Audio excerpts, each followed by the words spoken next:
Global warming, pollution, and depletion of fossil resources remain a growing concern, and people started seeking for alternate energy sources. And there comes these renewable energy sources.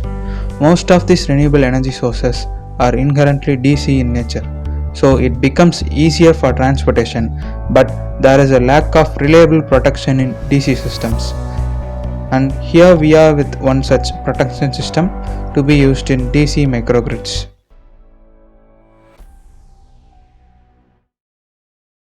Hi, I'm Harshavardhan from 4th year EEE.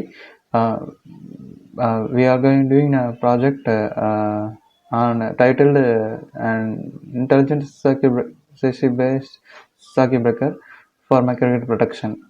And here they are my team members. I am Hari from final year EEE. I am Yuvan Sankar from final year EEE. Now we will look into the block diagram of our project. We have used solar PV emulator as a source.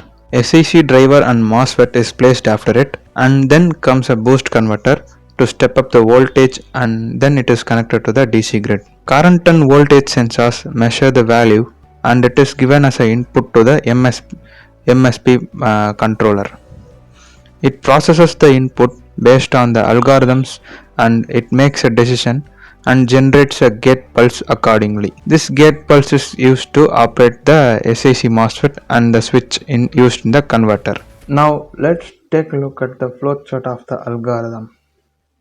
First, we start with reading the current and voltage, and it is given to the controller. Now it is checked whether the output current is greater than a threshold value. If it is true, then it is entered into current limiting mode. Otherwise, the switch is turned on and continues to measure the inputs. Now in current limiting mode, a variable duty cycle pulse is generated, and this is given to the gate terminal of the MOSFETs. And this allows the flow of current in a controlled manner. After execution of CL mode for a set duration, again the current values are checked. If it's higher than the threshold, then the switch is turned off. Otherwise, it is turned on, and again it starts with measuring the current and voltage values. We have set the required parameters in the emulator and tested with different loads.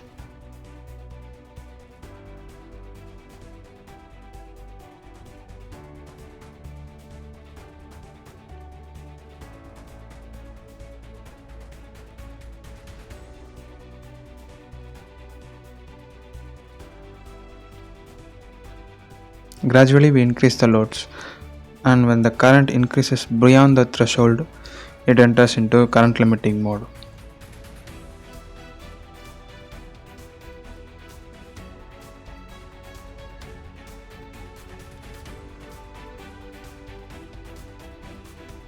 After CL mode, the current value remains at normal values and the breaker operates at on mode.